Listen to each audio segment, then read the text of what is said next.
قطر پر اسرائیلی حملے کے بعد اقوام متحدہ کی سلامتی کونسل میں اسرائیل اپنی جارحیت پر ڈٹائی کے ساتھ قائم دکھائی دیا، لیکن اس ہونے والے اجلاس میں پاکستان نے نہ صرف ایک مضبوط اور نڈر موقف اپنایا بلکہ اسرائیلی جارحیت کے اصل چہرے کو بھی بے نقاب کیا ہے۔ پاکستانی مندوب عاصم افتخار احمد کا خطاب ایک ایسے وقت میں آیا جب اسرائیل اپنی کارروائی کو دہشت گردی کے خلاف جنگ کے جواز میں لپیٹنے کی کوشش کر رہا تھا، لیکن پاکستان نے اسے کھلے لفظوں میں بین الاقوامی قانون اور انسانی اقدار کی خلاف ورزی قرار دیا ہے۔ پاکستانی مندوب نے اپنی تقریر کی ابتدا ہی اسرائیلی حملے کی شدید مذمت سے کی۔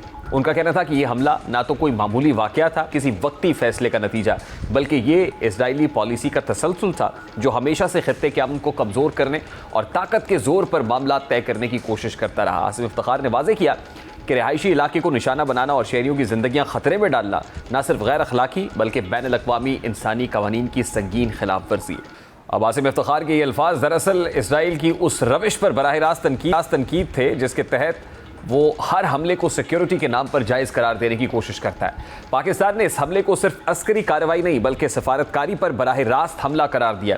جب غزہ کے حوالے سے حساس مذاکرات ایک ممکنہ کامیابی کی طرف بڑھ رہے تھے، ایسے وقت میں قطر پر حملہ دراصل مذاکرات کو سبوتاژ کرنے کے مترادف تھا۔ پاکستان نے دنیا کو یاد دلایا کہ کسی ثالث ملک کے علاقے پر اس طرح کی کارروائی کرنا سفارتکاری کے بنیادی اصولوں کی دھجیاں اڑانا ہے۔ پاکستان کی جانب سے اس بات پر زور دیا گیا کہ یہ قدم نہ صرف امن کی کوششوں کو ناکام بنانے کے لیے اٹھایا گیا بلکہ شہریوں کی مشکلات بڑھانے کی دانستہ کوشش بھی ہے۔ یہ ایک ایسا نقطہ تھا جو اسرائیل کے اقدام کی اصل نیت کو دنیا کے سامنے لانے کے لیے کافی تھا۔ دوسری جانب اجلاس کے دوران اسرائیلی مندوب نے اپنی پوزیشن مضبوط کرنے کے لیے پاکستان میں اسامہ بن لادن کی ہلاکت کی مثال پیش کی۔ اسرائیلی مندوب کی جانب سے ایسی کمزور دلیلیں اور کمزور جواز تراشے گئے، لیکن اصل معنوں میں اسرائیلی مندوب کی جانب سے پیش کیا گیا یہ حوالہ دراصل ایک کمزور اور گمراہ کن دلیل پر مبنی تھا، کیونکہ اس کا دوحہ پر حملے سے کوئی تعلق نہیں تھا، کیونکہ قطر میں موجود حماس کے رہنما ایک جاری سیاسی اور سفارتی عمل کا حصہ تھے جن سے جنگ بندی اور قیدیوں کی رہائی پر بات چیت ہو رہی تھی۔ ان دونوں معاملات کو ایک دوسرے کے ساتھ جوڑنا نہ صرف حقائق کو مسخ کرنا ہے بلکہ سفارتکاری پر دانستہ حملے کو چھپانے کی کوشش بھی ہے۔ یہی وجہ ہے کہ اسرائیلی منطق قانونی بنیاد سے خالی اور محض ایک جذباتی تاثر پیدا کرنے کی ناکام کوشش دکھائی دیتی ہے۔ اسرائیل کا قطر پر حملہ براہ راست ایک ثالثی کردار ادا کرنے والے ملک کی خود مختاری کو نشانہ بنانا ہے۔ یہ عمل بین الاقوامی قانون اور سفارتی اصولوں کی سنگین خلاف ورزی ہے جسے کسی بھی صورت اسامہ بن لادن کے واقعے کے ساتھ جوڑ کر درست ثابت نہیں کیا جا سکتا۔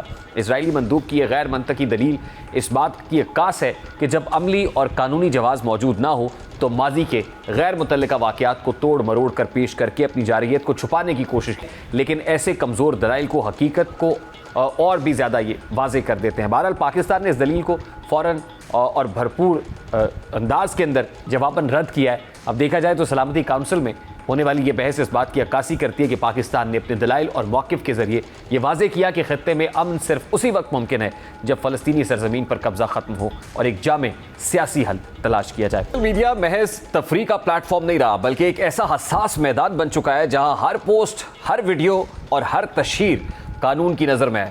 وہ پلیٹ فارمز جو کل تک صرف وقت گزاری اور مزاح کا ذریعہ تھے آج ریاستی اداروں کی سنجیدہ توجہ کا مرکز بنے ہوئے ہیں۔ پاکستان میں حالیہ دنوں میں یوٹیوبرز اور ٹک ٹاکرز کے خلاف سائبر کرائم ایجنسیز کی کارروائیاں اس بدلتے رجحان کا واضح ثبوت ہیں۔ خاص طور پر آن لائن جوئے اور متنازع پروموشنز جیسے معاملات نے ڈیجیٹل انفلوئنسرز کو نہ صرف خبروں میں لا کھڑا کیا ہے بلکہ قانونی چیلنجز سے بھی دوچار کر دیا ہے۔ اس کے علاوہ غیر اخلاقی مواد نے بھی قانون کو راستہ بنانے کا جواز فراہم کیا ہے، جیسا کہ پشاور کے علاقے گلبہار میں خاتون ٹک ٹاکر کی گرفتاری اس امر کی نشاندہی ہے کہ سوشل میڈیا پلیٹ فارمز پر غیر اخلاقی مواد اپلوڈ کرنے کے خلاف قانون نافذ کرنے والے اداروں نے کریک ڈاؤن کو مزید سخت کر دیا ہے۔ پولیس کی جانب سے باضابطہ مقدمہ درج ہونا اس بات کا ثبوت ہے کہ اب محض وارننگز یا زبانی نوٹسز پر اکتفا نہیں کیا جائے گا بلکہ عملی اقدامات کیے جائیں گے۔ اس کارروائی سے یہ پیغام بھی واضح ملتا ہے کہ ایسی سرگرمیوں کو کسی صورت برداشت نہیں کیا جائے گا جو معاشرتی اقدار کے منافی سمجھی جاتی ہیں۔ اب میڈیا رپورٹس کے مطابق یہ کارروائیاں محض آغاز ہیں اور آئندہ ہفتوں اور مہینوں میں مزید سختیاں متوقع ہیں۔ اکتوبر میں کئی معروف ٹک ٹاکرز، کانٹینٹ کریٹرز احتساب کے ریڈار میں آ سکتے ہیں کیونکہ ریاستی ادارے غیر اخلاقی اور متنازع مواد کو روکنے کے لیے زیادہ مربوط حکمت عملی پر عمل پیرا ہیں۔ سوشل میڈیا پر اثر و رسوخ رکھنے والی شخصیات کے لیے واضح اشارہ ہے کہ اگر وہ اپنے مواد کو سماجی اور قانونی دائرے میں رکھیں گے تو وہ احتساب سے محفوظ رہیں گے، بصورت دیگر انہیں سخت قانونی کارروائی کا سامنا کرنا پڑ سکتا ہے۔ پروگرام کا وقت اپنے آپ سے ملاقات ہوگی انشاءاللہ۔ اگلے ہفتے اپنا رکھیے خیال۔ اللہ حافظ۔